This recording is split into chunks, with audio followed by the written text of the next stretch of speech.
So we have a viewer who's raised a question about transportation taxes and wondering if the Congress of the United States is thinking about a replacement for the gas tax. Is there any activity on that point? Start with you. I'm against replacing the gas tax. I think the gas tax is the way to go. I don't. This idea of doing a mileage in a rural district like mine is a disaster.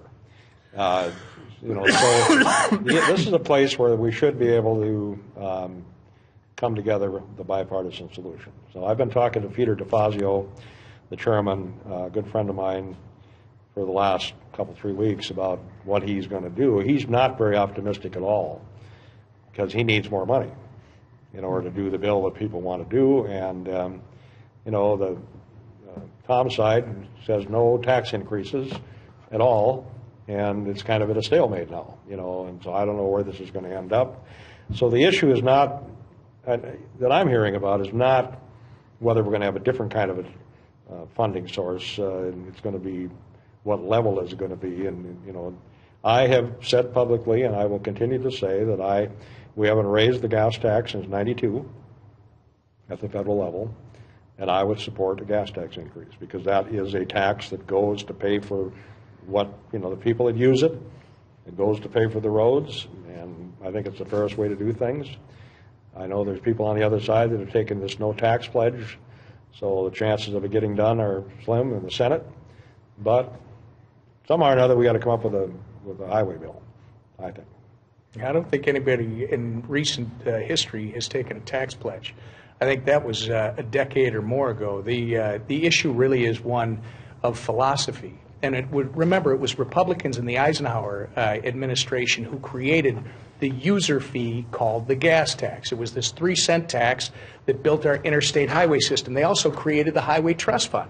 One of the major problems that Congress has had over the years is it has repurposed the Highway Trust Fund for things other than highways, roads, and bridges. I mean, if you went back to doing what the Highway Trust Fund was created to do with the funding source, even though it's going down because of electric cars and other things, you would actually have a solvent fund for about a decade.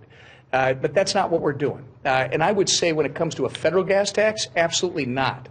I'm tired of hearing Minnesota send $1 to Washington and get back roughly 72 cents. And I know Rick Nolan last year was trying to tell me it was below 70 cents. Regardless, I don't like the idea that the federal government, which is going to be involved in transportation, I'm not proposing that it be out of transportation, but when you're talking about this amount, if it is a user fee, then it should go for what you're using, for roads and bridges. And I think the state is better equipped to make sure that if you're going to do that gas tax, it goes right to your state, and you give them the ability then to put it to the projects most in need in their state, rather than sending 30% to the federal government.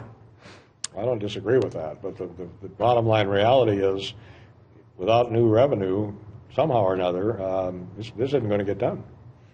And the state doesn't have enough revenue, and I think the governor overdid it a little bit with what he put out there. But I mean, we have to have more money if we're going to fix this highway situation. I throw it at you, and I should have looked at this before I came over tonight because I should have known we'd be talking about this issue. Where do people get off saying the state doesn't have enough revenue?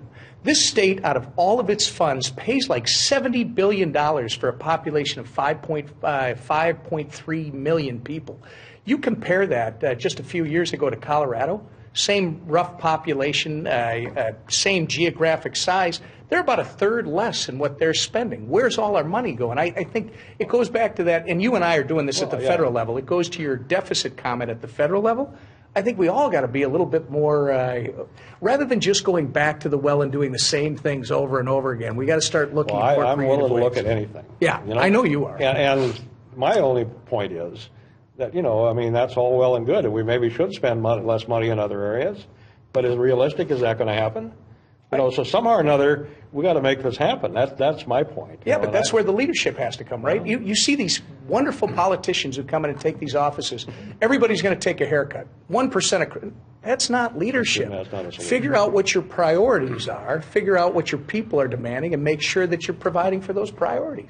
Yeah. So again, we did it with the Farm Bill. It was not easy to do, but we did it without any new money, and we made it work.